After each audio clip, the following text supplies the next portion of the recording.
Okay, approval of the minutes of last meeting. Motion approved as read. Second. All in favor? Aye.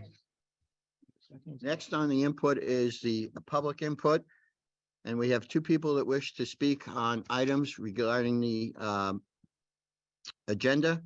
And first person will be Terry Flynn. Terry, remind you that your remarks have to be 5 minutes or less, please. Thank you. Terry Flynn, 34 Warren Avenue. I always prefer less myself. Mr. Chairman, thanks so much for hearing me this evening. This is simply an update on information and information refinement that has been requested and in the past. The first one is the $10 million bond expenditures. I received an email from Mrs. Krager at the end of February on the 24th. It went to myself, school committee, council, Sean, and it was a very comprehensive, clear spreadsheet. It was 489 rows by 45 columns, simple Excel spreadsheet with invoices, dates of invoices, vendors, all the expenses categorized. And when I was looking for that spreadsheet or that information online, I did find on the school building committee webpage a very simple 32 row by 4 column spreadsheet, which I'm not sure why the large one with all the detail for transparency's sake is not made available to the public. I think it's public information. It's very comprehensive. It's not as if someone would be overly confused by it. And I think it has the detail that is warranted. In addition, that simple spreadsheet, the 32 rows by 4 columns at the bottom, it's 3.3 million of the 10 million for ventilation system and boilers, asbestos abatement, and paving, which is not broken down by school. And I think that the whole goal is to find out what has been spent on these schools in the last 7 years, and not just on the $10 million bond. I did send this question as a follow-up in that email for all the expenses of all the investment in the schools of the last 7 years. I know that Gaudet just got a brand new gym floor. I think that for a consumer, a voter going into debt would want to know what sort of investment has already been made in each school, the $10 million bond and any other investment. So if that information could be provided, that would be appreciated, and in a timely manner, because we are getting close to where all the information should at least be in the pot to be mixed up and assessed. Also, at the March 1st meeting of this committee, the subject of scoring the buildings came up, and I didn't see it on the web pages, either on the middletownri.com site or the school building committee website. It might have been there. I might not have known what I was looking for. It's probably buried in a report. So if I could just get direction with which document, what page numbers, very interested in a full report of the scoring, not just the summary page, what they're looking at. And because now there's going to be an assessment of difference, because we just got additional scorings, I understand, in this last quarter on at least 2 of the buildings. So the comprehensive information request is to get the full report of the scorings, both in, I don't know if it was 2017 or ish, and the one from this last quarter. If we could do that. Thank you very much. Okay, Mr. Yes. Chairman, if you want, I can probably address each of those. So that sheet you have in front of you with the $10 million summary, This one. the bottom is a total of the ones above it. So if you look where it says facilities, roofs and stuff, each individual school is above in each section. So there's 4 schools in each section. I can share it if people want, but you have all that information in there. So when you see roofs and windows and stuff, that's just the total that Poe put together of all the other subparts from the schools. So the right-hand column totals up to 10.2 take it off. million? You Yep. can take it offline. If you want, I can. Yeah, it talk doesn't look like it does, but I'll do that math. But it also, you know, that's the minor part of the inquiry, to have that detail or that other spreadsheet, which is much more transparent and complete. And the second question, the facility cost index, facility condition index is the file you want to open. Is that the score, the scoring? That's- It's it's the comprehensive report. It's a couple hundred pages. It tells you how they came up with the score of the 75% for each of the two schools. It's posted on the same page as this. As is. this one? And what's the title of it again? Facility condition index. Is That's there the a recent one. The prior one is in the stage one application, which is also posted. facility? Are there page numbers on these that we should Yes. focus on? Could Let me, rather than offline, take you up could the meeting, email me. Yeah, We'll do it offline, please. that'd be great. Thank you. I appreciate it. Don, I just sent you that document that, I actually have the oh, okay. 1,000-page one from I didn't post it because I Yeah. didn't think it was, but it's easy to post. I have that 1,000-line spreadsheet, so. Anton?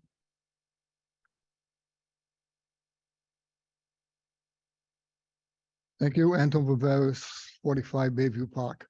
Well, two concerns, what it's going to cost the taxpayers, and especially the people that are on fixed income, and also where you're going to put the school. It's wetland. There's a section in there that you can't build on. And even though I don't have a engineering degree, I have 40 years experience to see what happens when you build buildings like you want to build on wetlands after the foundation and the footings settle and the walls crack and the floor crack. You wind up with a bigger problem than you have right now. And so, I mean, be very, very cautious. That's one of my big concerns that when's going to happen. Of course, like Council President Rodriguez told me, if it's a 25-year bond or 30-year bond, hey, we won't be here when that happens. But we're going to have our kids probably that's going to be here, and they're going to have to deal with it. So, thank you. Thank you, Anton. Okay, what we're going to do tonight is we're going to take the agenda item number, put my glasses on, I will be able to see it properly. We're going to take item 9 and push it up, because what we're going to do is we're going to see the preliminary review of the pre-K to 5 proposed master plan. And it's going to be presented by Itza Fume of the DBVW, part of our HMFH team. And they are going to take us through line by line, and take it away, Ed. Hello, everybody.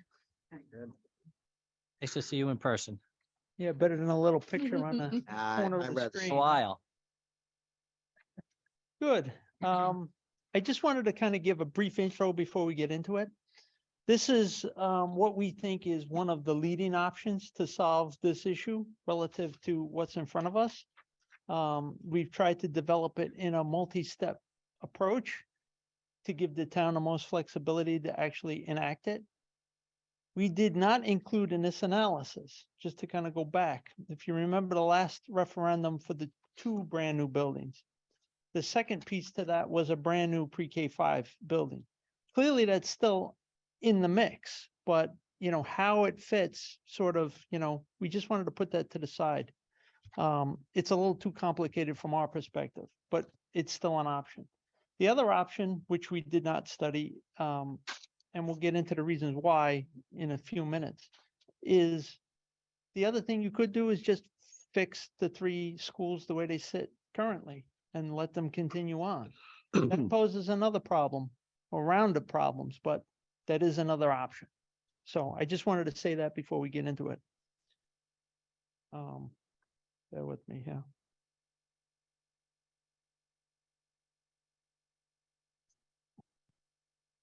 No, it's not working. There we go. Okay. There's a little bit of a lag on a big screen. Just to refresh your memory again, this phase, step 1, focuses on the design and construction of the new middle high to serve grades 6 through 12 at the existing Gaudet site. The new building right now is planned to be constructed on the existing field. Once that project is completed, the idea is that the middle and the high school students will move in, and then we need to find a home, whether or not it's temporary or permanent, for the grade 4-5 academy, as well as district administration and district facilities out of Oliphant. So that's sort of step one need. And in terms of studying what the best place for that relocation is, this is one of the components, as we've said many times previously, of the stage 2 submission to RIDE, to address both that immediate need and also the long-term needs of the elementary schools. Because as part of the stage 1, we assess the existing buildings, and we'll get into that in a moment. But I did also want to refresh your memory that the previous bond referendum did include that new elementary school along with the new middle high, and that over 70% of the residents voted in favor of it. And I think that's a big statement right there. So now we'll look at the new plan, because we're not doing both of these as part of this referendum. We're only focused on the middle high, how to address this need for the 4-5 academy and district admin. This is just sort of a snapshot of what you have now in the 5 facilities. There are currently 5 facilities under school department care and custody. Sort of just a refresher. I mentioned that stage 1 submission. We did do a comprehensive analysis. We took the Jacobs report that was done before as our starting point. We walked through every facility. We looked at all of the conditions. We came up with the list. There are many items that require attention as a result of that. That really forms the basis of both the short-term needs and the long-term needs for the district. And just to start at Aquidneck, the building was built in 1954. Very shortly thereafter, there was a very large addition built in 1955, the lower level of that other 2-story piece. And then in 1994, they added the 2nd story. So the building's seen a lot of modifications and improvements over the years. It's generally in poor condition, and as a result of those modifications, can't easily be modified or improved. I think the other important note is that it's really not designed to support 21st century learning, the way the building is constructed and laid out. The gym and the cafeteria spaces are actually too small to serve the population that's there now. When those large additions were built, nothing was done to increase the size of those facilities, those core facilities. So they have a lot of challenges with running that building on a day-to-day basis. The tight site makes expansion and/or new construction on that site very difficult. You all know the topography from one side of the site to the other is very steep. And there's an adjacent neighborhood which sort of precludes you from dropping, I'm just using this for discussion purposes, a 6-story building on that property without being totally out of context. Not that that would be suited to elementary school use either. Some of the things that we identified in that existing conditions report were the exterior masonry repointing. It needs a complete overhaul on the exterior. The gym roof needs to be replaced.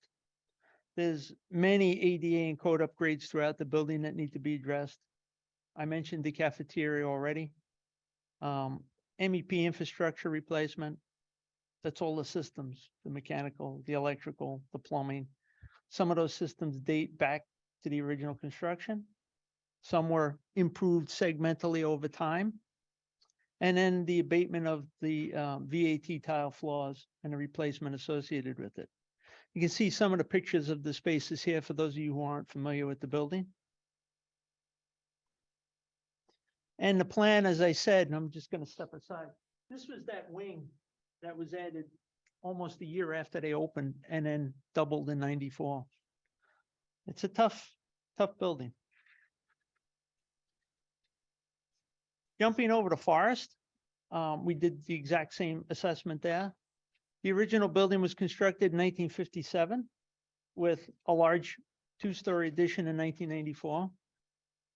This building is actually in pretty fair condition based on the recent improvements and investment by the town in replacing the boilers and replacing all of the roof. And it can be improved for continued use to the town. The interesting thing about this building is the scale and the layout are actually very good for the early childhood kids, the pre-K, K and 1. It's a very nice, non-intimidating scale. It's a good layout. The gym and the cafeteria here too is actually, they weren't really addressed. In 94, they added the extra gymnasium space to sort of overcome the quadruple use of the original cafeteria. It did help, but they're actually too small for the population that it serves. Interestingly enough, the older kids obviously take up more space. So this is again, one of the things that we considered in the analysis. This also has a tight site. There were some improvements done out in front to incorporate the new bus drop off, the parent drop off in the parking very recently, which helped, but there's not a lot of space given its adjacency to the neighborhood and also the wetland in the back.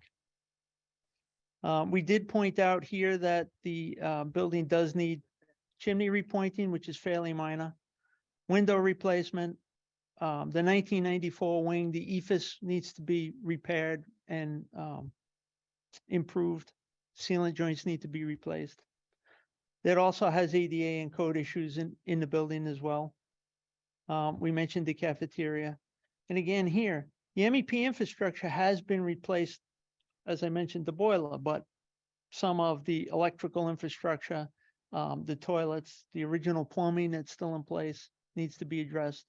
And similar to Aquidneck, the floor needs to be addressed as well with the VAT tile. Here you can see the layout of that building. And then last but not least, the high school. The building that is currently in use since 1960. Interestingly enough, oh, sorry, I'm talking faster than the, there we go.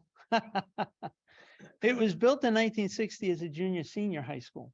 So originally, before Gaudet was in the mix, this served both populations. And it was very quickly outgrown because Gaudet was built in 1968. There was a science edition in 1994. The two bona fide science rooms, I'll say, in the building were enlarged at that time. The building's generally in fair to poor condition. The layout and scale are not anywhere near appropriate for a 21st century high school. Again, part of that existing conditions analysis that we did needs the same repointing on the chimneys, exterior curtain wall replacement. It's all original from 1960.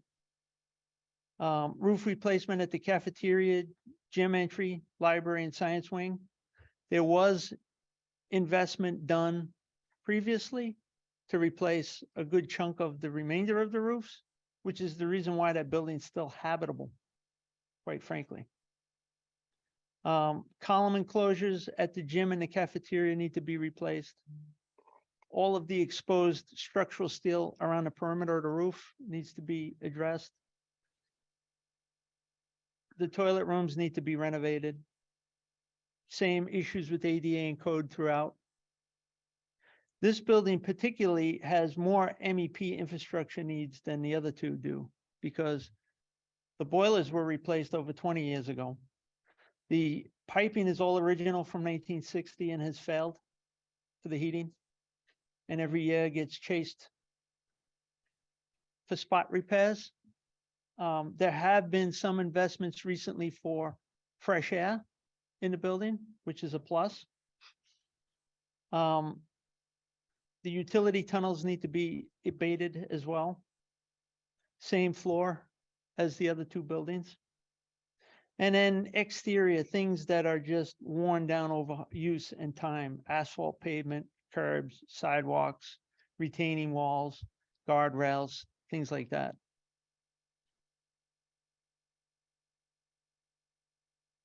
Here's a plan of the existing building now. The lower level. And the upper level. Now, in terms of the steps I mentioned earlier, the first primary need is to get the 4-5 Academy at a good day and to get district admin and district facilities out and to close it. So this first step sort of embodies that. This is what it would look like. How do we do this? So one of the things that we looked at was potentially trying to reuse the high school to accommodate that temporary use. Now, in looking at the high school as a temporary use, there's adequate room for, in the red, district admin to relocate. The dark gray colors represents facilities. You could keep the gym and the cafeteria in use for not only the academy, which we'll see in a moment, but also community use, because they're not going to be taken offline. You can maintain the public entrance at the existing entry now and have an administrative presence there. And going upstairs, the Learning Academy could take the whole right side of that upper level. There's enough space for them to operate there. And then the whole left side of the building could be used for future renovation. What this allows you to do, and this is all budget depending, you could conceivably renovate these spaces prior to moving the academy into the building. So that minimizes any disruption to education. The level of renovation is yet to be determined because we're trying to work out the overall project budget to see what can be put into this.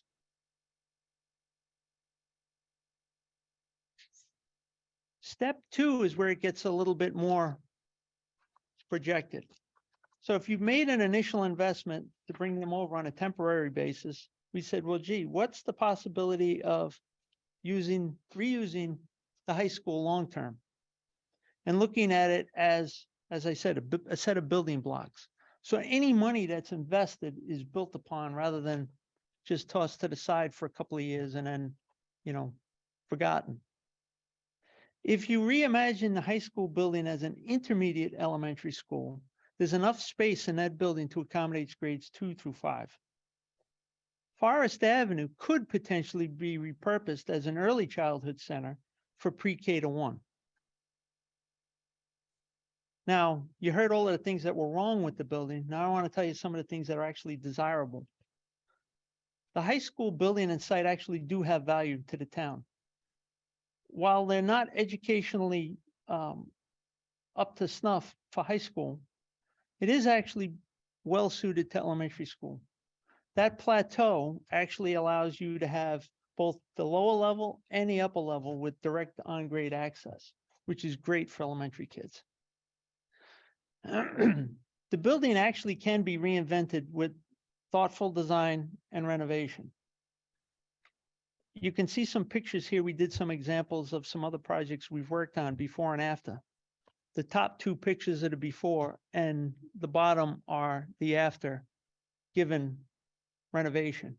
I mean, if I didn't tell you that, you wouldn't believe this was the same building. So it's possible. The other thing is, when you walk through the high school now, all you see is in the corridors, lines of lockers. Imagine elementary kids don't need lockers. You take those out. That corridor now becomes wide enough to do some of the things you saw on your tour with, the circulation space for pullout and to actually enliven the building. Redoing the furniture that's age appropriate in that building would go a long way to support elementary education. As I mentioned earlier, the improvements are budget dependent, but could be done incrementally. So we could accomplish a chunk in step 1, potentially with this bond. Step 2 would happen maybe over several years. Gives the town a little bit more flexibility, I think. It's also significantly less expensive than pursuing another bond for a huge pre-K-5 facility. That scenario would require demolishing the old high school and totally, losing the investment that's there. The structure is sound. The foundations are good. As I said, the layout relative to the floor plates is actually very good. Yes, it has issues, but they can all be fixed. So we took a stab at trying to see what the step 2 would look like using the projected enrollments in the NESDEC report. Most importantly, this would allow closure of Aquidneck, which out of the 2 elementaries that are existing needs the most amount of work long-term. I mentioned that reimaginization of the spaces. Here's an example of what one of those courtyards could be with an amphitheater learning space, raised bed gardening, outdoor art. I mean, basically the sky's the limit. And again, when you look at what this space is now with those derelict structures sitting in there and the lousy drainage, and to think that this could be a nice, secure learning environment for elementary students to be in without worrying about who can get in there. This is a great asset. You would never build this today. This step 2, sort of the aerial view again, shows what we closed in Oliphant in step 1, but also with the closure of Aquidneck in step 2. This leaves you 3 sites essentially for education. Quickly looking at the upper level, this shows the 4-5 in that section that we said was future renovation to the left. 2-3 in a wing to the right. And again, how these renovations get done can be stepped over time. There's no time limit to get out of that building other than what the town thinks is necessary. It does actually allow 3 potential student entries on that upper plateau. You see those blue triangles. And from a site perspective, it allows you to use a lot of the assets that are there now, although improved. That parking lot up on the upper plateau to the right could become the bus loop for pickup and drop off with direct access to those student entries at the upper plateau. The large, long stretch in front of the visitor parking now could become the parent drop off. You can keep them separated. And teacher parking can go to the parking lot all the way over on the left and at the upper plateau. You can get a 4-5 courtyard and a 2-3 courtyard, sort of age-specific improvements in those. And age-specific and appropriate playgrounds in the back where they're secure and more in the student zone. This also has enough parking area now where you can carve and fence off an area for the district facilities vehicles to get them out of the way. District admin could have its own visitor parking lot right in front with its own entrance right off the parking tray there. Sort of another view, bird's eye view of that strategy. It's trying to leverage the asset that's there without rebuilding everything. It's reinventing it. I think that's the important thing to take out of this. And then ultimately, Forest becomes the pre-K 1, early childhood.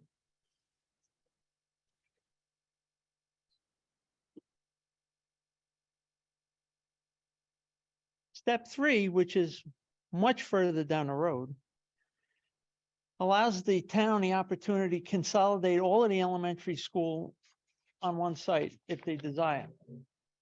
You could build a new freestanding pre-K 1 on that lower zone where we had previously proposed building the pre-K 5 in its entirety. Again, there's no time frame with this because it can be done as resources become available. You could leave them at Forest. You could build it here. I think the idea that it's all consolidated onto one site helps to actually reduce maintenance costs long-term. from an operational standpoint, closing both Forest and Aquidneck focuses all of the town's resources on two facilities and two sites that are actually very close together. Maximizes the use of the high school property long-term and actually gives more flexibility, not knowing what could or couldn't happen with universal pre-K, with the size of that pre-K 1 school being totally flexible, right? There's enough room on the site to accommodate all of that. Also simplifies busing because all the elementary kids come straight here.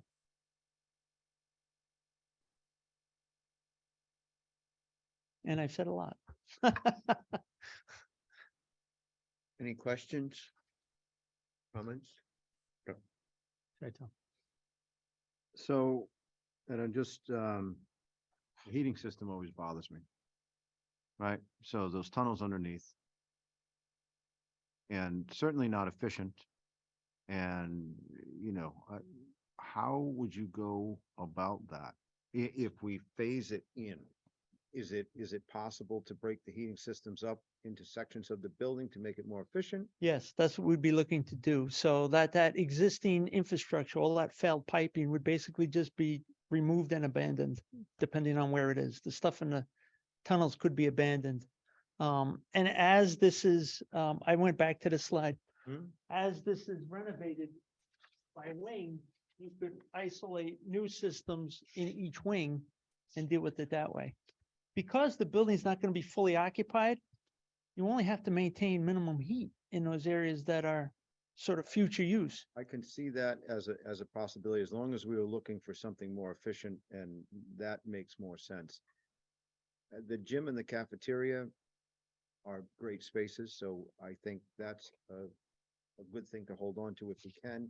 But as you move around that building, I think about the curtain wall and all the pieces that you would have to address. It's almost like, There's a lot there. yeah, There's a lot there. But, as I said, Tom, the structure is 30% of a new building, right? You wouldn't be spending money on the structure.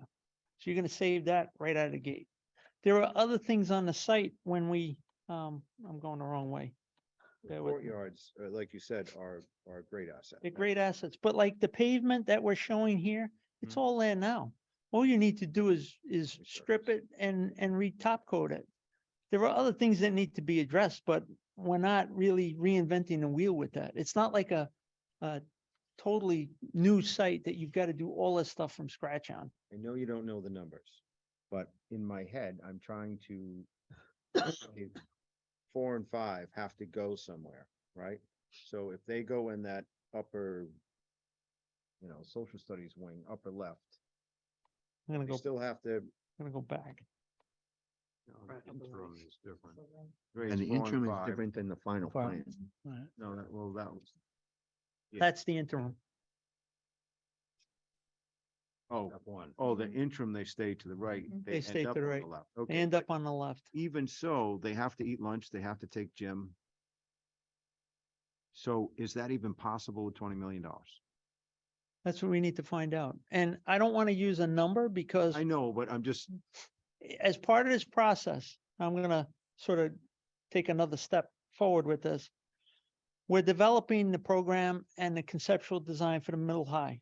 Mm-hmm. Concurrent with that, we're trying to come up with a strategy to then do exactly the same thing, come up with the conceptual plan, a narrative, and then get some prices back. So we can take this in a sort of a stepped approach, not only in terms of implementation, but option A is you go this far, option B, you go a little further, option C, you do it a total gut reno, and you see what the numbers are. okay. And then when we get both of those numbers together, then you can find out if it can happen, what can happen in this bond and what has to be deferred to the next.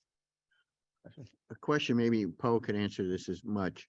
The new ventilation systems that we put in, were they more for on this print, the potential future renovated area, or where they're proposing to put grade 4 and 5? Which wing got the new, Well, that was for COVID, right? so that's why they put that system in. That's where the potential future renovation area is. Just in that wing there. Mhm. Okay, but that's, I know, that's strictly just a fresh air intake system. Yeah, it's not even a cooling system. No question. Sure. So I have a broad question, but I want to ask a more specific question first. Just kind of playing out the timeline. We construct the middle high school. And then when that's completed, 6 through 12 move in. And then if we go with this plan, what's the timeline generally? I got to think it's the academy would still have to remain at Gaudet Mhm. because you can't renovate the high school until it's Empty.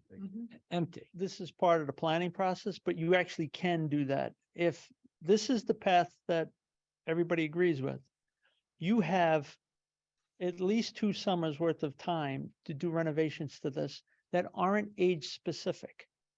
Right? So things like the new heating system in that wing can be done over a summer. Things like fixing the doors on all the classrooms could be done over a summer. But if need be, they could stay at Gaudet for a short time They could While do it- that too. if need be. They could if need be. Okay, yes. so that's kind of what I thought.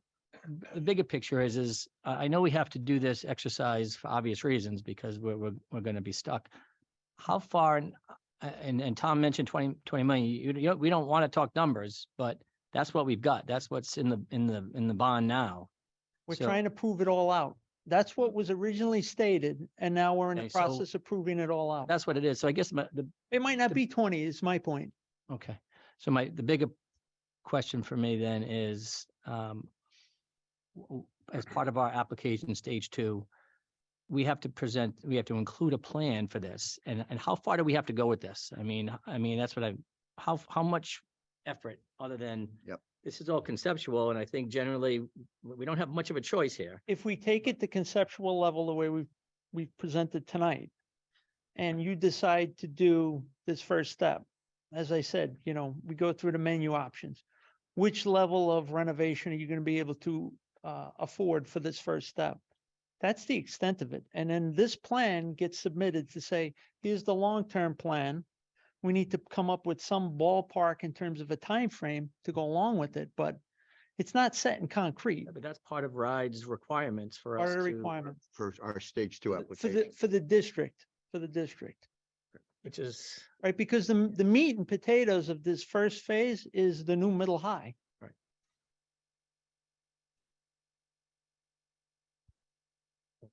thank you. I have a question. So, given the facility condition index, stating the poor condition of the high school, how amenable is RIDE to a plan like this to go? We're going to say we need to build a new high school, but then we're going to reuse an old high school.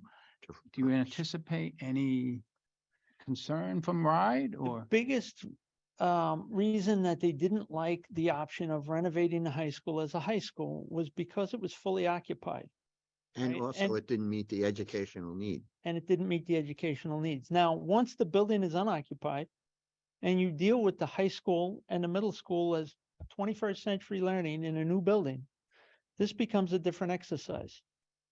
So how amenable they'll be is basically how committed the town is to following through with the plan within a reasonable amount of time.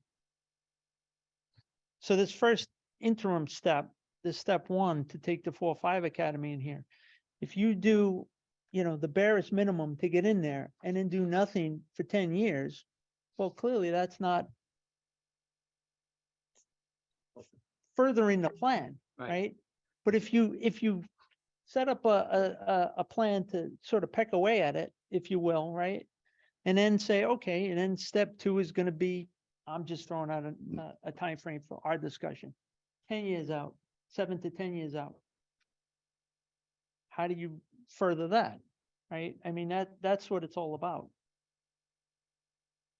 Yeah, the concern is that second step, Concern is the depending on second the step. bonding capability for the town after the 190 million. It's all, yeah, we still have to wait to see what the reimbursements are. The other thing I'll point out, because I kind of went very quickly, I'm gonna go forward. Oh, I'm going the wrong way. I'm going the wrong way. In the step 2 plan, what you'll see in, maybe not so clear, is the yellow squares, the learning commons. Part of this exercise is not only fitting these students into the building, it's making it work in a more modern way, right? So It's the educational enhancements. enhancing this by getting that 12 to 14-foot corridor and having it work as an interior environment, getting 2 classrooms and breaking them up and opening to the corridor to get learning commons for each one of these grade levels, changing the whole interior environment, making that curtain wall not just a strict replacement, but changing the way the wall is constructed with more punched openings and more durable materials. That furthers the investment and the change in terms of how the building looks and functions. So that's all interwoven with an approach like this. Yeah, agreed. It's just that right now, the capability to afford step two, That's what we're when trying to figure out. exact is, yeah, so. Yeah, and the interesting thing is, if you look at the recent FCI that was done in both schools, Gaudet needs more work right now Mhm. than the high school does, and from the standpoint of the roofing and the structure and everything else, which you, when you look at the buildings, you wouldn't think that, but once you read the report, you understand where they're coming from, Mhm. The moisture the mitigation. moisture mitigation and everything else, so, Because of the way it was originally constructed. exactly. Now, with Forest being in better condition and Aquidneck not, can Aquidneck wait for this time period? You know, can Aquidneck, will money be going into Aquidneck to support it in some I capacity? think you're gonna be forced on the capital side to put money into all of these buildings Mhm. because you have to make it not only through the design and construction period, but Get to this, the implementation period to get to the to get them out the of Aquidneck. culmination of the plan. So Mhm. how much is gonna be, again, you know, you don't want to throw good money after bad Mhm. on this. So Yeah, I like, the less time that happens Mhm. between each one of these Better. phases, ideally is the better, but it's a resource issue. I like the idea of building it as we go and not losing what we've built. Mhm. You know, not like you said, putting, Mhm. bad money out there and then have to redo. I think it's almost like a Lego puzzle here, right? We're gonna we're gonna do the first half and put some money and effort into it. And frankly, I don't know how much of a choice we have here. I mean, we need to put the 4th and 5th graders somewhere. Mhm. And I haven't heard much else beyond this. That's realistic. Well, I think too, Bill, if we again look at the two, our options, the high school site offers us the best option right now, is what we can see with the minimum amount of cost to do it. But it all comes down to the dollars, and I think one of the things, as Tom has talked as well, the infrastructure issues on the high school is, for example, the heating systems, we have to figure something out. And that's why you have those consultants out there that are Exactly. gonna have to We're gonna put them to look work. into this. So, and the concern I have there, it's really not in the present contract with any of our consultants. It is at the conceptual stage. Conceptual, I agree from that standpoint. So we've got that covered. And that should give us enough information so we could get Then we're gonna an need it for estimate. stage 2, right? Well, and then we'll have enough information to make a decision as to what is gonna happen now and what's gonna happen later and try and frame that a little bit more concretely. Is there an option for the 4th and 5th graders if the high school doesn't work out? Well, Bill mentioned leaving them potentially in Gaudet temporarily while the high school is getting renovated. That's sort of one thing, but a lot of people have asked, well, why can't they just stay there? And I brought this back up specifically for that reason. You can see where the existing building is. And if you consider that they're working out of that one section of the lower level, it's going to be a very expensive building to maintain and operate. Number one. Number two, it precludes all of the site development that needs to occur to replace the fields that are getting displaced with the new building. number one. Number two, I can't wrap my head around, and I know, if we all put our heads together, we can figure it out, but I can't put my head around how you would physically operate that site with That much. 6 through 12 and 4 or 5 there at the same time. Pickup and drop off are gonna be a nightmare, Mm, Outside of Gaudet, is there another option? not unless the district has land or facilities that we don't know about. Hmm. And Brian's mean- not going to accept that we just leave it as is. Leave Right. him in Gaudet. It's not a viable. As I plan. said, you could, but we have to But it- figure all those other things out. And at some point you have an infrastructure that you have to upgrade in that school. I mean, if you look at the FCI report, it's like, Of course. it's shockwave, and That it happens piping's in quickly worse shape too. than the high school. Because it's a more sophisticated building than the high school was. That's the bottom line. When it was designed with a lot of sophistication, and all those systems need to be In the replaced. previous study, we had looked at the possibility of putting additions on both Forest and Aquidneck to try and both A, accommodate the elementary population, and B, accommodate the educational enhancements that were necessary. And as I said, those sites are so challenging because they're so tight, and they've been modified so many times before that it's just very difficult and expensive to do. It's certainly still an option, but it's not, it doesn't seem very viable from our perspective. How about the old Kennedy School? Has anybody thought about that? We don't know when that's gonna get torn down. I think Sooner that's rather part than of the later. master plan, isn't it? You make a Part of decision. a master Yeah, plan. as with part the of that library. Middletown Commons. And the other thing too is if we walked in and did an FCI right now in Kennedy School, I think we'd be pretty shocked because there hasn't been money spent other than just to keep the tenants happy. The last And major that's improvements was when it was still a landlocked, too. school. Hmm? The last improvements were when it was still a school. Yeah, and it's landlocked. I mean, getting in and out of that building is tough.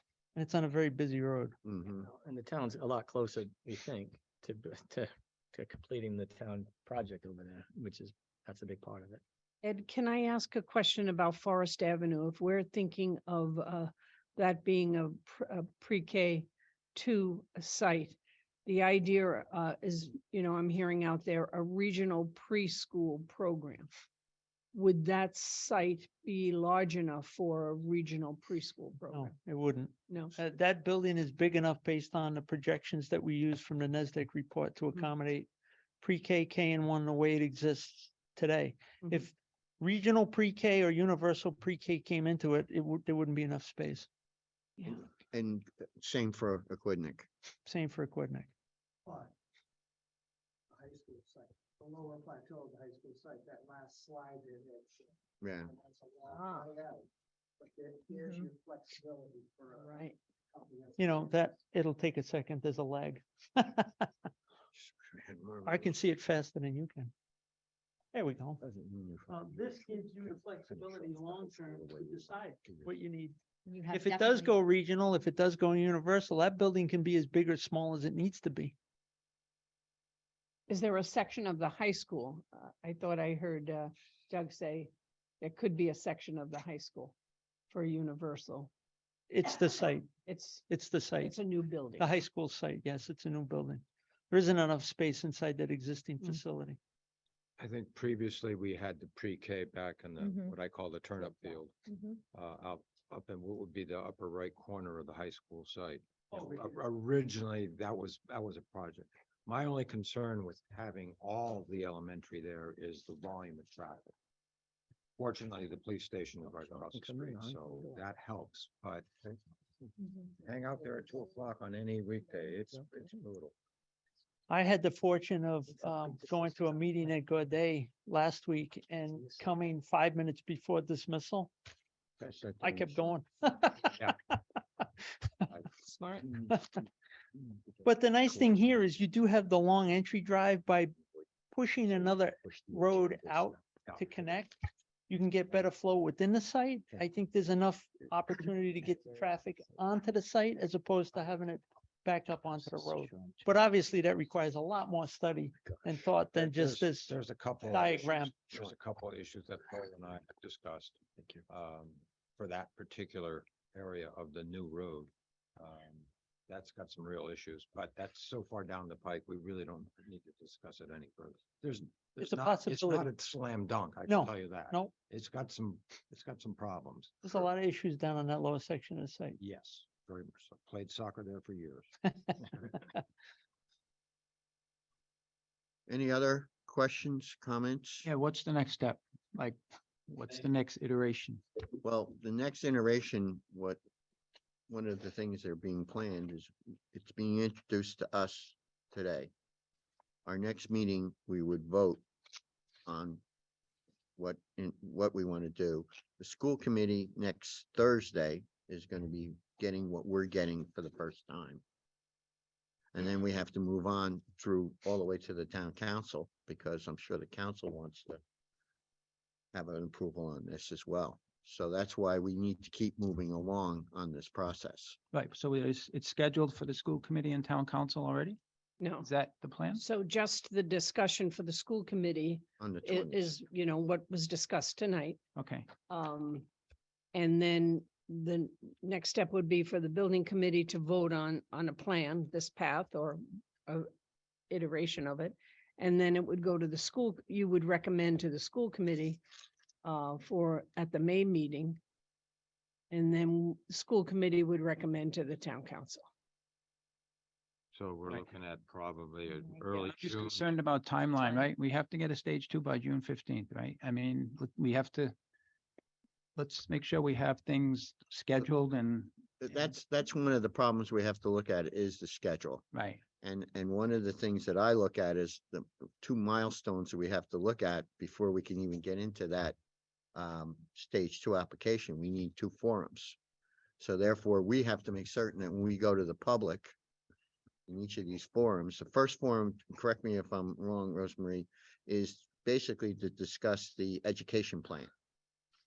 Yes, I mean, we had one date and that's passed. That's passed. We had, Yes. then the second one would be, I imagine, to present both the schematic of, what we have at that point for the middle school, high school, and this plan right here. But what we're trying to do right now with them is get a direction. We're trying to figure out what is the best route we can take. And, looking at it, we really don't have much choice. And we have to go down a route that, at least with the high school, and I'm speaking for myself right now, as I see it, it can be parceled in components. Where if we went and tried to do something like that at Gaudet, not even considering the site issues, it'd be a nightmare. Be far more costly. Yeah, so you do a one-time ask for phase 1 of the high school, or should we ask for the whole thing, or? Well, no, I think what is gonna happen basically is the preliminary estimates are gonna come in. And that's gonna dictate think- whether we can I do think 20 stage, million might be safe enough to say that's good enough for the 4th and 5th graders to Right. renovate one wing of that high school. right? You're not getting that whole high school done for 20 million. Oh, no, no, It's- we, it's we, 50 we to 70 recognize million that. dollars. That I think is something. That's but not we- the intent. That's not the intent. The I'm intent is saying, giving should you us the ask for that? flexibility to continue on at that You facility. gotta go to the voters and ask for a big chunk of money. At this point, we're trying Could to you ask leverage for- as much as we can get out of this bond ask for both. Right? So that you get the biggest bang for your Because buck. the, And then try and figure out what a plausible path forward would be on step 2. yeah, so the problem I have is I think just moving the utilities and adding a sprinkler system, which is gonna be required by code, is gonna eat your $20 million up We're gonna find right off out. the bat. And just, That's why I keep saying, I don't know that we have 20. right. What this does is gives us a pathway. Yeah. Before we didn't have anything.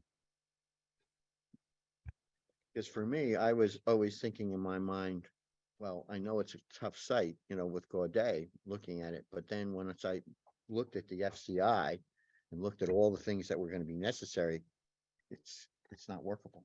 And it can't be done the way we could do the high school in sections.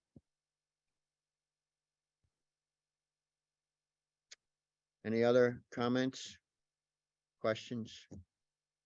What about those up there in the world of Zoom? Is Derek on Zoom? I am. So thankfully, one of the agenda items this evening is an overview of the schedule and the budget. So I'll wait until we get to that point. But I suspect I'll be able to kind of mitigate some of the concerns we just discussed, but also talk about what it actually looks like in terms of getting through stage 2 and the referenda and all of that good stuff. So I'm prepared to help in that way as we keep going. Okay. All right, why don't we go ahead now and get on to, I think we're going to put a hold on the discussion for the possible vote on the member position with the resignation that we have at this point, because number one, it has to go to the school committee at this point. So we're going to hold on that particular item. Mr. Chairman, so Yes. should we at least have a Table. recommendation to the school committee? Well, Because, you raised a very good point. well, I'd like Peter. to suggest that we don't replace personally. We have 12 members now. We need, 7 for a quorum. If we just don't replace and drop to 3 community members and have Mark and I stay as alternates, which right now we're both filling roles right now because we don't have enough people, it reduces our need for a quorum down to 6. Makes it easier to meet through the summer when we have to meet every 2 weeks. Or more. I would recommend to the school committee not to replace and to drop from 12 to 11 if we want, but if you'd rather pass over it now and talk next time. The Well, longer we pass over, the less we get things accomplished. I'd rather, I think one of the things that, you raised a very valid point about the quorum issue. And, to be blunt with everybody here, we're going to probably have to go in some stage to a more accelerated building committee to the point where we're probably going to be meeting weekly. exactly. So therefore, that's going to be more inconvenience on everyone. And I think that's why, Don's point of keeping it at a lower number and the strong alternates that we have, that, at any given meeting, we can easily just continue on if one of us is not available. Mhm. So I agree. I think that's why I think at this point, we just hold on. Well, I move to Decision. not replace Vince and to drop the building committee membership to 11 members. Second. Absolutely. Discussion? What was the original reason why you had 12 members? Was there a requirement for 12? So the requirement from RIDE is 8. Okay. You need at least 1 community member. The town chose to appoint 4. Well, because 4 of us showed up. That's okay. That's okay. I'll be blunt about the whole thing. To answer And we Greg's all, question, and we that- all that's had, how we we all got had there. the experience that they asked for. Absolutely. It's not necessarily, I'm not criticizing what was done. I'm just saying that's what we don't need 4. We can get by with 3 One. and 2 alternates. And And I think it's important to keep this process moving and without cumbering, it's gonna be hard. Let's face it, for all of us to be here every week Mhm. for a meeting. And this way it gives us a lot more flexibility. We all know we're gonna be putting input in, or we're gonna be on Zoom if we can't be here for some reason or another. But let's not be hemmed in on a large committee that every time we're sweating a quorum. And even if we're on Zoom, we need a quorum in the room Right, physically. you so- cannot vote, be a voting member. It's just the idea of being on Zoom allows you to be, hearing what's going on. All right, so any discussion on this further? Do we want to take a vote on holding the membership at this level? Yes. All right, all in favor of holding down the 3 members of the community? This Aye. time? Aye. Motion pass. We'll pass on. Charlie, you should have been here. No, Charlie agrees with us as well about doing this. Okay, the next item on it is the update of the enabling legislation.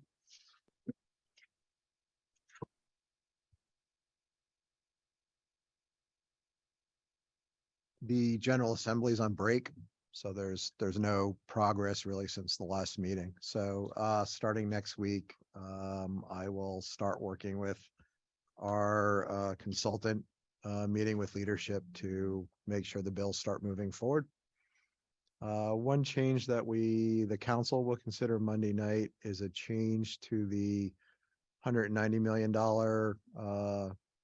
legislation. Right now, there's a restriction in it that the state grant would have to be applied to the loan balance. And there's a trend really to remove that restriction so that there's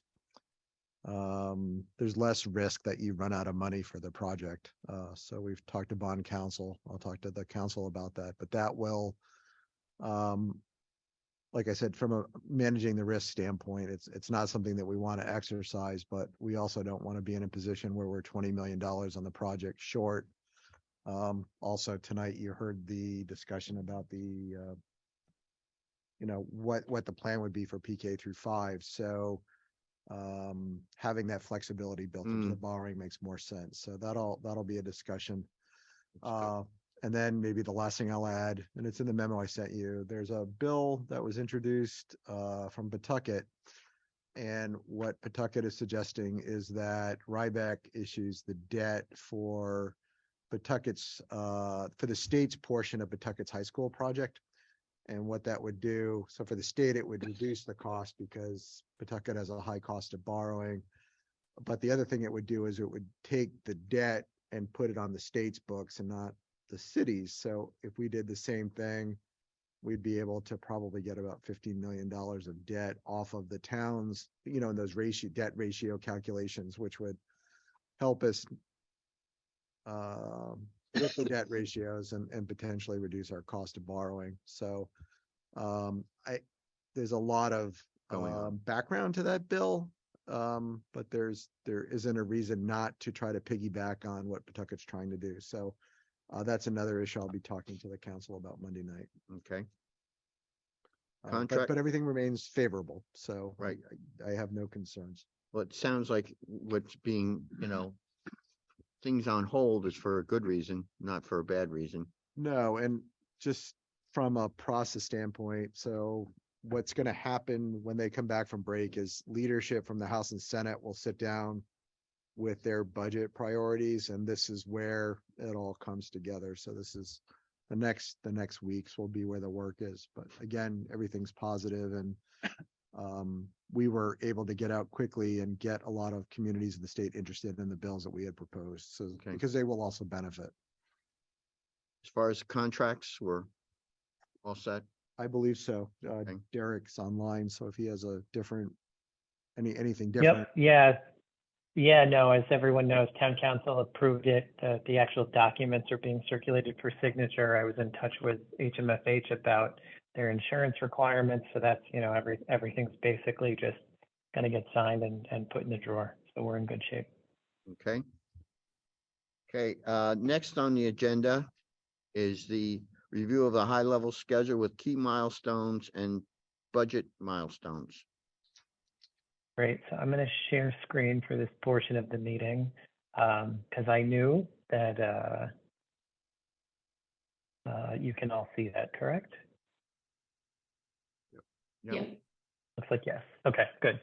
So I knew that the plan might prompt some discussion, so I'm going to zoom into pieces of this. But really what helps me is there's the individual accountability dates, which are continuing to be developed and refined and ultimately will be circulated. But I'm going to start really just big with the whole thing, and then we'll look at this in some detail. But what helps me as we start to plan this, and this is absolutely a draft that will continue to change, but this is the beginning of a diagram that starts to explain how we're going to execute the project overall and starts to talk a little bit about what's achievable, how budgeting happens, and how we'll be successful in stage 2. So up here in the sort of brown tone, there's details about the stage 2 process and the approval from the state. The blue talks about the design phase. Purple is permitting. Orange is bringing a CM on board. Kind of like this off pink color is pre-construction services. Maroon is a tentative forecasted construction duration. Green talks about furniture. This off yellow is occupancy, and the teal is closeout. So if we look at this in more detail in terms of trying to respond to some of the questions and issues that were raised, and so right now we're projecting calendar year end 2027 of being complete. But if we start to look at this in a little bit more detail, as we start to talk about what stage 2 means and what we're doing right now, So we talked about the execution of the architect's contract and programming, as well as demographics and the master plan for elementary education, all coming to a close likely this month. And maybe there's some voting that carries into May, but we're making good progress. Schematic design continues through at least the end of October, but we know that there's some stage 2 deadlines. So we had been targeting a summer draft submission to the state.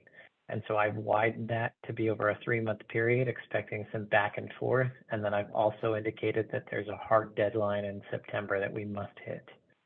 Then you've got a referendum in November, and ultimately the state will approve our funding more than likely in December. There is also some legislation on the books that would potentially push that approval and the hiring of the contractor out an additional 6 months, but we can't plan on that. So this is the current schedule. But as we make progress on all of these things, this is what we're tracking to make sure we hit our dates. Why that's important and how we start to talk about the budgeting process as Eric? well as the schedule over. Yep. Before you move on, just a question on that first section. So Yes. when you show RIDE submission deadline, you show June, July, August. That's when it's in RIDE's hands after we submit? Is that what that's reflecting? Are we still Yeah. So Yeah, my question is, we're still So the- targeting a June submission? So I think we're targeting a June draft submission, but based on where we are with the programming and what ultimately is going to be required, that won't be the final submission. That will likely be the beginning of a conversation that lasts a few months before ultimately they have a final document with full drawings and estimating in hand. And so I wanted to start to introduce that idea because we'd like to meet with them as soon as we possibly can. And so that's how June still makes sense. But in order to make sure that we've fully vetted both the budgets for the 2 projects as well as what exactly they are going to look like, it's going to be an iterative process where it's likely a draft submission and then a whole series of meetings over a number of months to make sure that they're going to be in a place where they're comfortable with it and will approve it at the end of the year. Does that make sense? Yeah, it does. I just wanted to remind you of what you told the town council in March. They're expecting something on June 15th to make, correct me if I'm wrong, Vice President Welch, a continuation decision or something. They want to have something of substance in I mid-June. know that. I'm sorry? Dennis does. Yeah. I don't know exactly what, he kept hammering him on, but, Yeah, because I know when we were at the town council and they approved the contract, they were saying to minimize, I don't want to misspeak, but the question was, when's the earliest point we can decide that we want to pull the plug?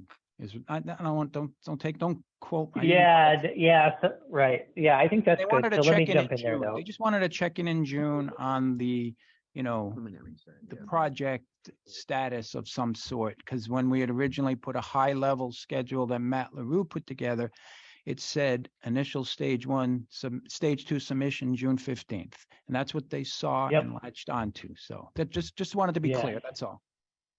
Yeah, no, that's really good. But I do want to give an update on that too, because in the event, I know Tom's obviously in the room and town council may be watching this, but also we're continuing to talk to them. So as part of that commitment to make sure that, as I had expressed to town council, that some of these dates may in fact be a little bit fluid and that we'd be speaking to them regularly, I worked with Sean to provide an update that they will receive for their upcoming meeting, I believe Monday.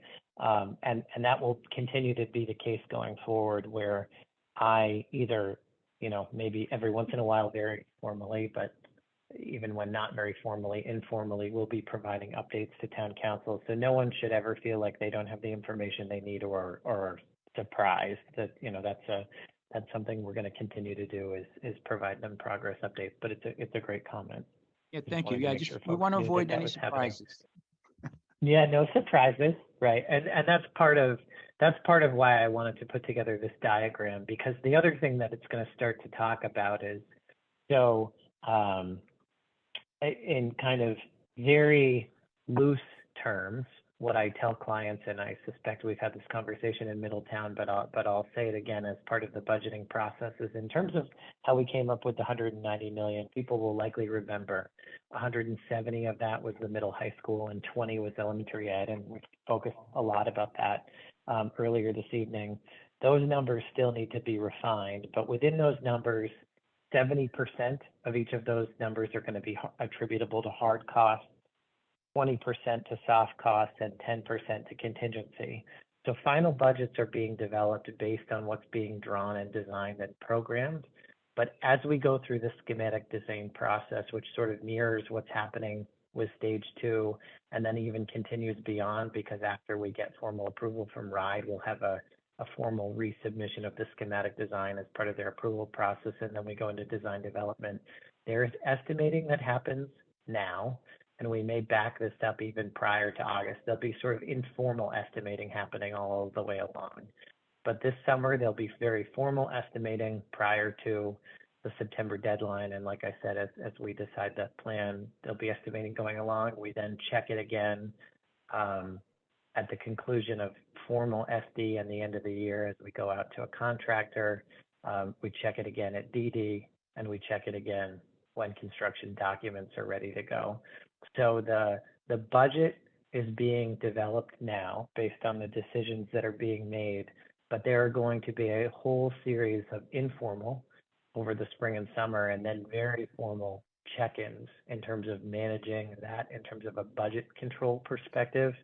And then probably I'll not talk about the rest of this in as much detail because it's not really so relevant until we get to the other side of stage 2 and the referenda. But just as a reminder, there is legislation that would move the requirement of bringing our contractor on out until the end of the fiscal period, June 24. But in the event that that does not change, we are planning to go out to bid for a construction manager at the end of this year. And that's something we've been talking about all the way along too. But I'm happy to take other questions too, but I wanted folks to start to have kind of a visual idea of how this could all lay out, knowing that, again, it's really, the word draft is really important, and the idea that with the exception of the hard and fast deadlines that we must hit, some of this happens over broad periods and is a little bit fluid to make sure that you have the time you need to make the decisions you want to make. But I'm happy to respond to any questions about budget or schedule control or what's on screen. Derek, do we need another color for communication? Or So outreach? we will need to, so we will need to kind of probably do that, and it can land on the schedule. And or the other thing I'm working on now is looking at the architect's work plan plus the stage 2 deadlines plus the schedule we had developed to essentially come up with a much more detailed look at the rest of 2023, which I think is probably where communications will land. Because right now these are by color blocks by month, and 2023, as we get to the other side of understanding what really it is we've ultimately decided we're going to move forward with, then it's, you know, daily, weekly accountability and schedule to really dive into this to make sure we're successful. So yes, that's a great point. It probably will be a supplementary document though that looks at it at the next level of detail. Yeah, and even years out after the bond, because we need to communicate the progress we're making toward construction and so forth. Sure. Yep. Yeah, but from my standpoint, I think the critical thing now is now to November, right? We Right. really need, I'd love to see That's right. a few more milestones on the short term. Like what's the date for 50% design review? What's the date for having that first stage 2 application ready? You know, if you could bid a little more detail in the first section so we know what we're marching towards. I think that's important because the schematic design shows April to October, but we need 50% for stage 2, I believe. Right. And so it'd be nice to just see some milestones on there that we need to hit. What are the key milestones? Yeah, sure. Yep. Yeah, I can blow up 2023 for the next meeting, so we have an understanding by day and week of what those are. And I think the other thing too, Derek, I think if you go back to Matt's work plan for the stage 2 application, I think that needs to get updated as well, because for various reasons, we did not have good start dates to what Matt put down on his sheet. So I think that's important as well. Certainly it's not something in the milestones, but I think it's kind of looking at the checklist that we have for stage 2 application. So if you matched up this checklist for stage 2 application to Matt's work plan, you know, you'll get a feel for everything that has to be done and when it's going to be done. Right. Yeah, right, exactly. So that's the next step, is the blow up of 2023 with the correction, all of those things and the current targets. So yes, absolutely. I just wanted to make sure we had a broad understanding of the plan, but yep, happy to do that. And Derek, we're happy to work with you on that. We can go back and forth and sort of push the dates out so that we know we have everything. We're happy to do that. Excellent. Thanks, Tina. Any other questions on the schedule?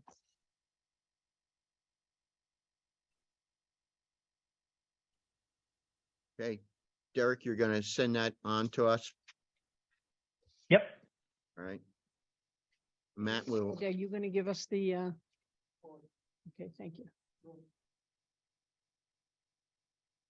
Okay, so the next agenda item is the update on consultants' current work in the 2-week look ahead. Yeah, think I it's can gonna do be that. more or less summarizing what we've been looking at, but looking at it in a window of 2 weeks before our next meeting. Yeah, let me share my screen here and make sure I got this open.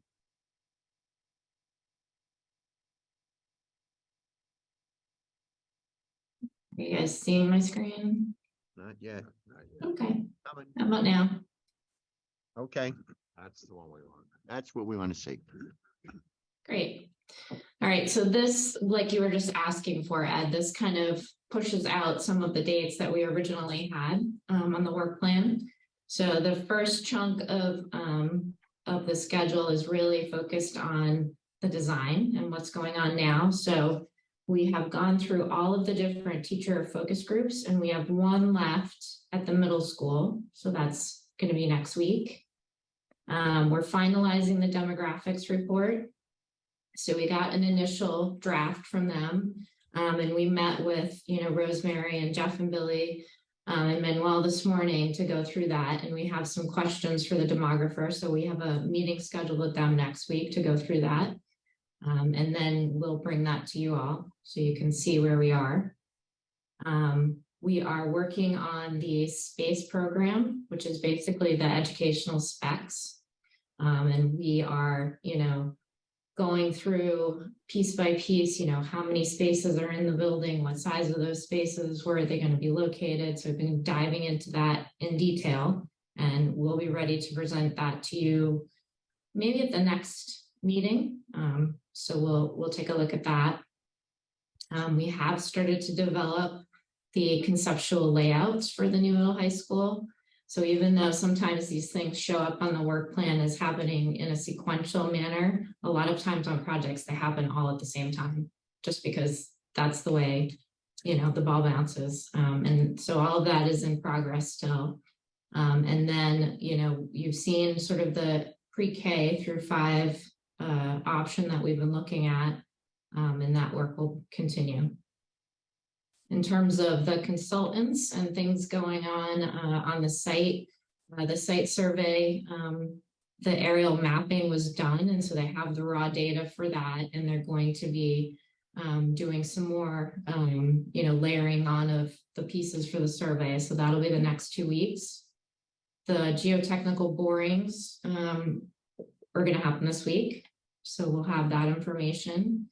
The geoenvironmental investigation, the site visit. So that's in, I think, your court. That would be something that we should try to get scheduled as soon as possible. The hazmat investigations, we should get that going. So we have that information for the estimators. We know that there's water line work, and so we're coordinating with that. And the wetland delineation will start and be done in about 2 to 3 weeks. So does anybody have any questions on any of that? I did ask the question to Cardi Corporation as to the water line. There is a new valve at the drive-in, but I believe it's a residential service Really? size. It was an existing water line that went into the drive-in, I believe. Right, so our issue is that. We don't have fire, we don't have, nothing that size. Correct. And we don't have we have the new main, but we don't have a crossing for those two Right, yeah. much larger services. Correct. So the issue is the city of Newport is concerned or wants to be certain the project is going to go forward before they'll allow us to stub the new water line and put the valves in. So So we'll have to do a wet tap after. no, we're not. We're going to work this out ahead of time. Okay. So we have a meeting with Matt and his team to talk about ideally where he would want this valve installed, and we will stub it. When we upgraded the sewer line, in anticipation of the water project, we put stubs in, so the sewer's all set. So it's, yeah, but we've talked to Warren talked to Cardi months ago. Good luck. And it's just a matter of getting through the city of Newport, so. Okay. All right, any other questions, comments? Thank you, Tina. Yeah, just one more thing. So we would like to plan for a sustainability visioning workshop. And our question to this group is who should be involved in that? Should it be at a school building committee, regular meeting, or how would this group like to handle it? Typically, we like to get, buy-in and investment from the community, from the educators, students. The more people involved in, thinking about sustainability for the new building, the better in our thoughts. Wow. Rosemary, what's your, I'm just trying to think. So what would you, Tina, what would that workshop look like? What would you do a presentation and look for, how would, Yeah. what's the dynamics? Yeah, we would do a presentation. It's kind of interactive, it would be, we can kind of break it up into a couple of presentations if you want to set a certain time limit on it. So we've done it as kind of an overview of all the parts and pieces in like an hour or so. And then we can break the parts and pieces down into smaller timeframes, so it could be 3 meetings potentially. It just depends on how you want to hold the sessions. We can consolidate it into one if you want to do one longer one, or we could break it up into parts and pieces.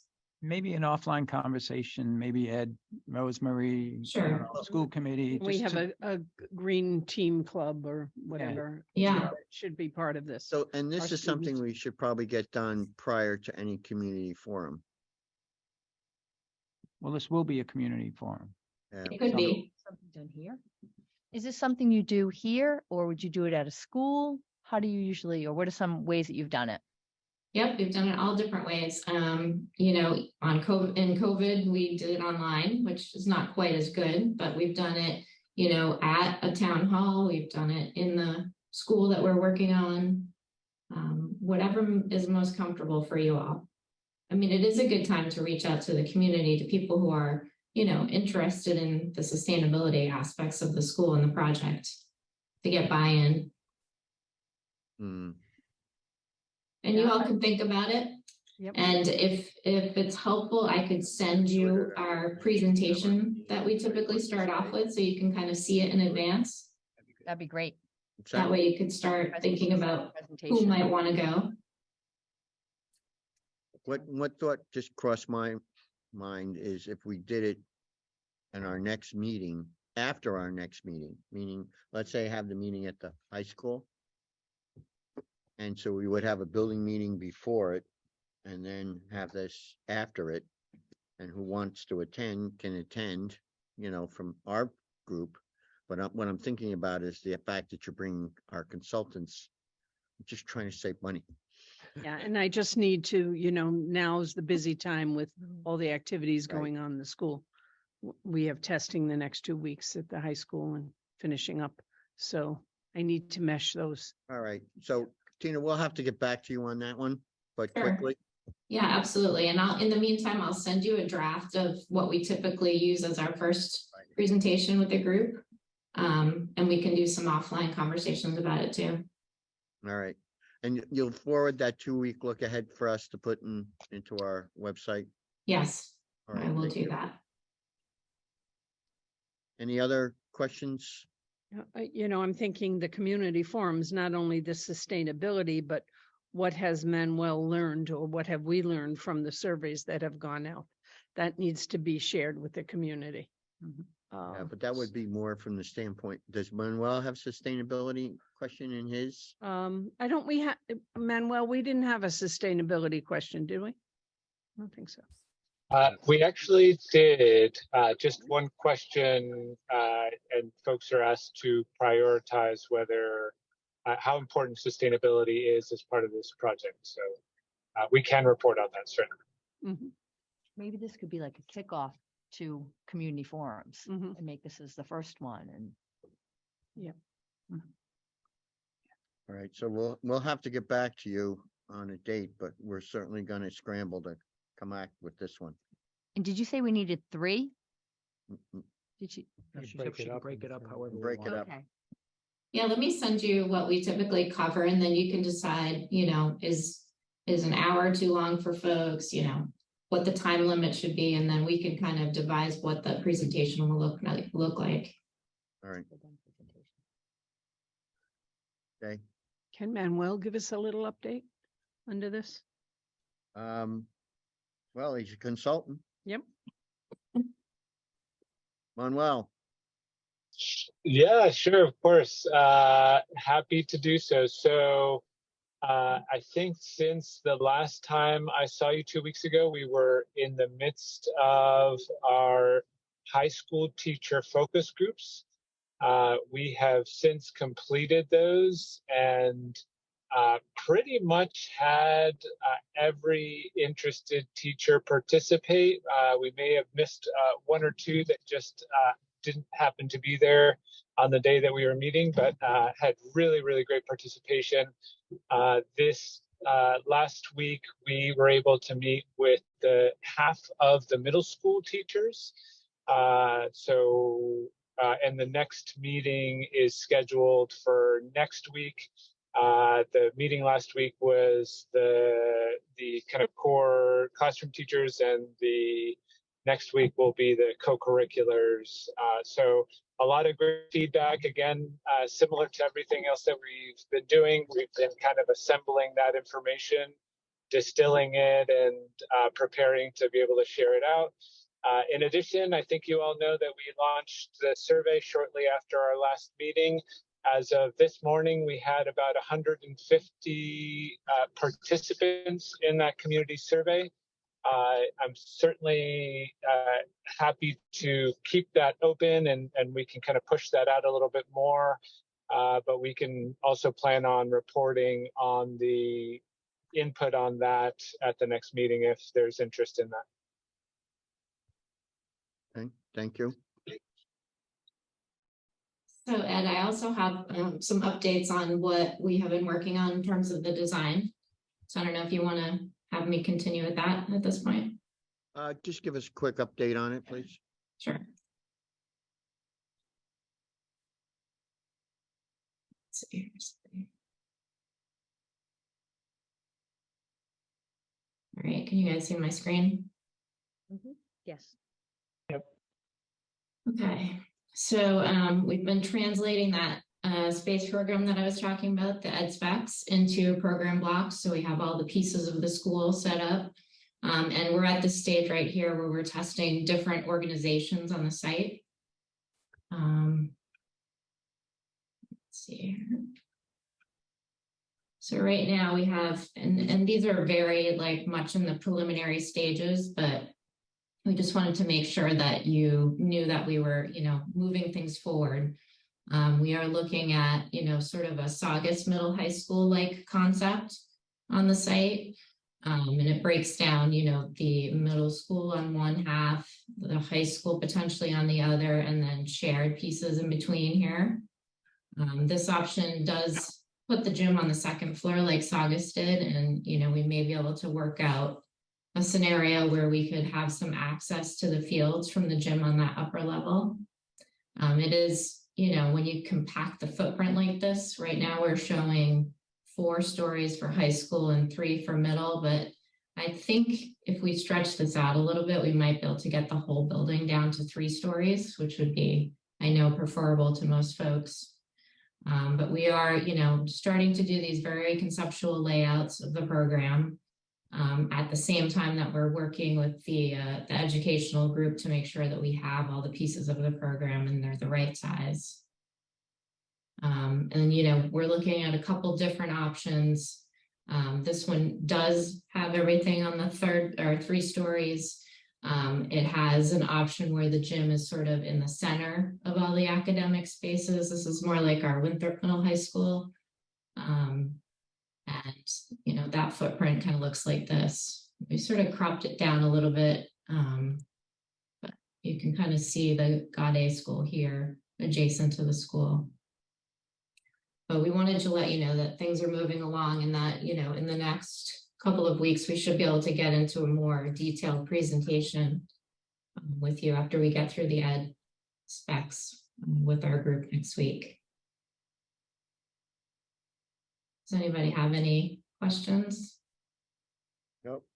Anybody? Everyone all set? Okay, thank you. Thank you. Yeah. All right, next on the agenda is the update on the building committee website. So high school principal has been working with a few students. The current site we have is just a single page. So we're building an actual Google site. There's a preliminary one already there. It doesn't have a lot of content yet. I don't know if you want to actually see it, but I Looking can at the- certainly just, let me just try to share real briefly. Just to show you a concept of what is there now. So it has a main page.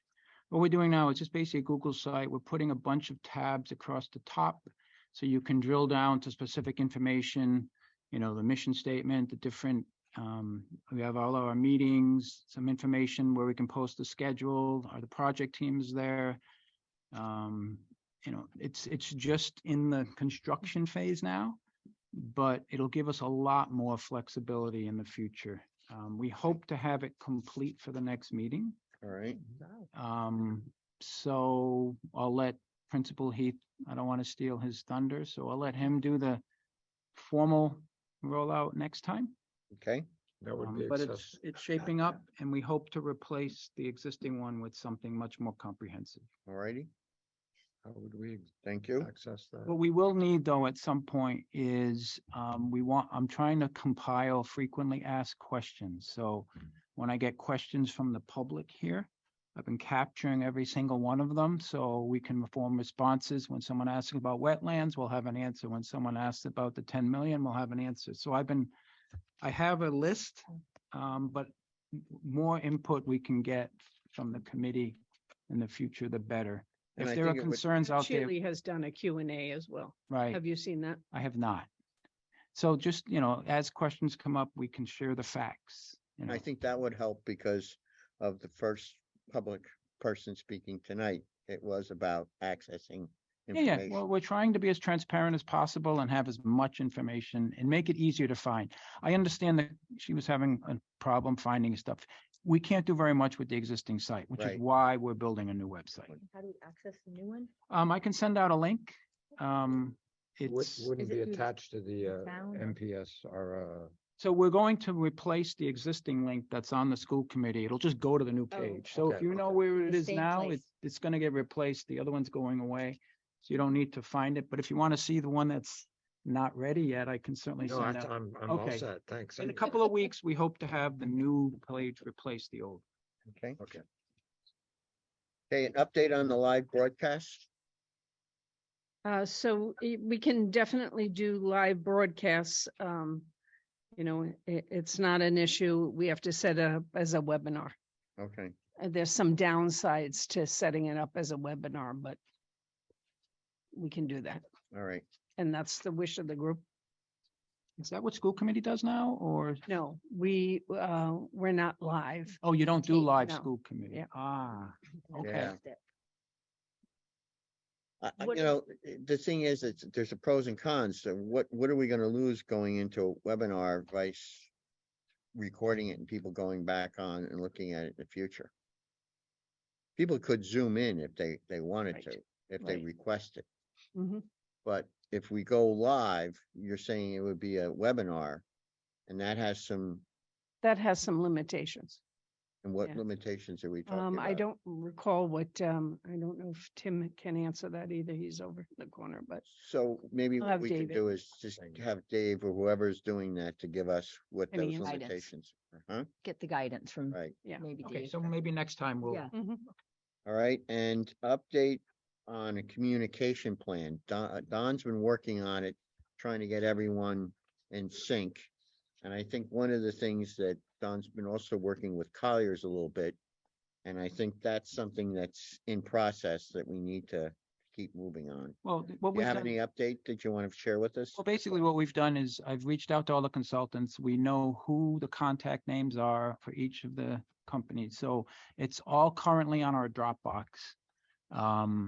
Which is another repository that we can, once we get a better website, we can get rid of the Dropbox and the current webpage and have everything in one place. So, All right, but if you want to know contact information for HMFH, DBVW, Colliers, anybody, Civic, it's all in our Dropbox right now. all right. It's current.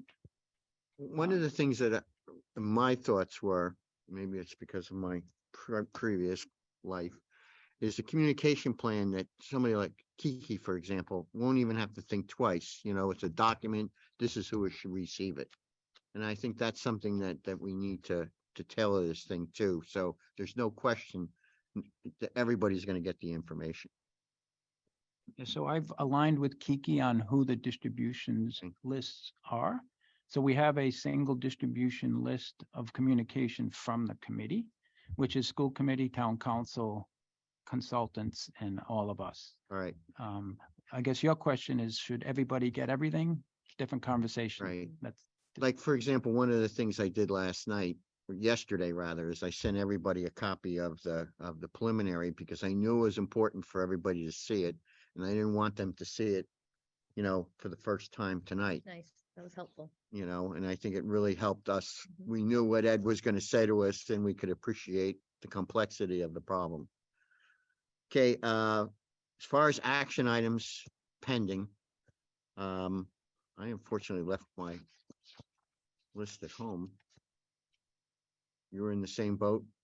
I'm sorry? You have the Action action item list that were, I sent you that last. I know, Ed, it's not with me. Yes, I have it. The only open actions that we had from the last time were, I'm sorry. We talked about we still, a couple of meetings ago, Dr. Heath was just going to give us some enrollment numbers for Right. CTE. So Right. I need to follow up with him. And then, we talked about Zoom. And the only other thing was around the schedule and budget, which is Right. still work in process. Still a work in progress. All right. Any other items, concerns anyone has, questions? We covered a lot of territory. It's 20 minutes to 7 right now. Does anybody have anything else? Do I have a motion? Motion adjourned. Second. All in favor? Aye. Thank you. Thank you, everyone.